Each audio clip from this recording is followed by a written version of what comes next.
मैं हूँ आरजे काजल और लेकर आ गई हूँ आज की कहानी, जिस कहानी का नाम है बुद्धिमान साधु। एक साधु घने जंगलों से होकर जा रहे थे। अचानक उनके सामने बाघ आया। बाघ को आता हुआ देख के साधु ने सोचा कि अब तो मेरे प्राण नहीं बचेंगे, बाघ तो निश्चय ही उन्हें खा जाएगा। साधु भय के मारे कांपने लगे।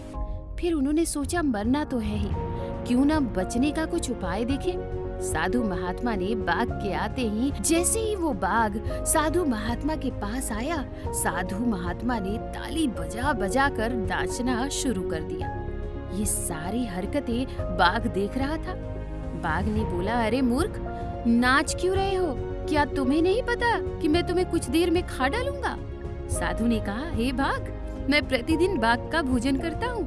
मेरी झोली में एक बाघ तो पहले से ही है, किंतु वो मेरे लिए काफी नहीं था। मुझे एक और बाघ चाहिए था। मैं उसी की खोज में जंगल में आया था और देखो, तुम अपने आप मेरे पास आ गए, इसीलिए मुझे खुशी हो रही है। साधु की बात सुनकर बाघ मन ही मन कुछ डरा, फिर भी उसे विश्वास नहीं हुआ। उसने साधु से कहा, तुम अपनी झोली वाला बाघ मुझे दिखाओ।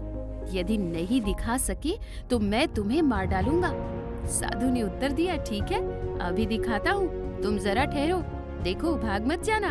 इतना कहकर साधु ने अपनी झोली उठाई। उनकी झोली में एक शीशा यानी कि दर्पण था। उसने शीशे को झोली के मुख के पास लाकर बाघ से कहा, देखो, ये रहा पहला वाला बाघ। बाघ साधु के पास आया। उसने जैसे ही झोली के मुख पर देखा, उसे शीशे में अपनी परछाई दिखाई दी। इसके बाद वो हुर्राया और शीशे वाला बाघ भी गुर्रा रहा था। अब बाघ को विश्वास हो गया कि साधु की झोली में सचमुच एक बाघ बंद है। उसने सोचा कि यहाँ से भाग जाने में ही कुशल है। वो पूंछ दबाकर साधु के पास से भाग गया। वो अपने साथियों के पास पहुंचा और सब मिलकर अपने राजा के पास गए। राजा ने जब सारी घटना सुनी, उसे बड़ा क्रोध आया। वो बोला, तुम सब कायर हो, कहीं आदमी भी बाघ को खा सकता है? चलो, मैं उस साधु को मजे चखाऊंगा। बाघ का सरदार दूसरे बाघ के साथ साधु को खोजने चल पड़ा।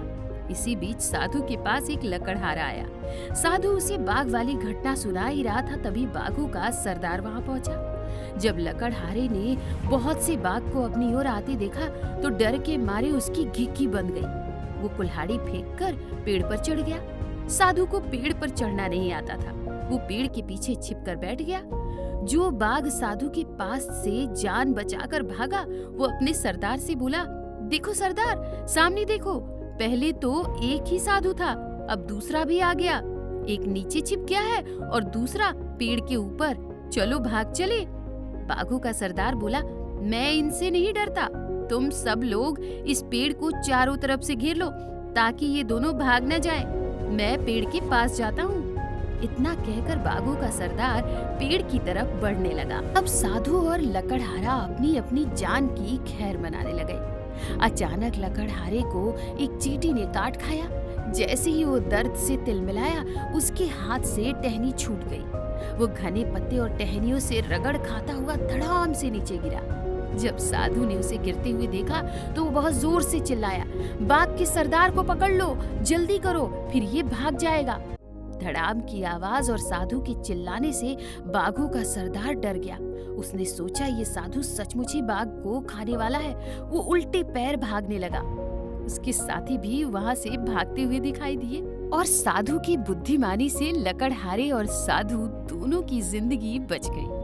इसे कहते हैं कि बुद्धि बल पर भारी पड़ती है, इसीलिए विवेक का इस्तेमाल हमेशा करना चाहिए। आपको ये कहानी कैसी लगी मुझे जरूर बताइएगा। आप टैग कर सकते हैं इंस्टाग्राम पे मुझे की काजल 2015 या मुझे फेसबुक पे भी आरजे काजल से सर्च कर सकते हैं, मुझे डीएम कर सकते हैं। और अब मेरे जाने का समय आ गया है, कल लेकर आऊंगी कुछ और कहानियाँ। तब तक के लिए आप सभी लिसनर को आरजे काजल की ओर से प्यार भरा नमस्कार।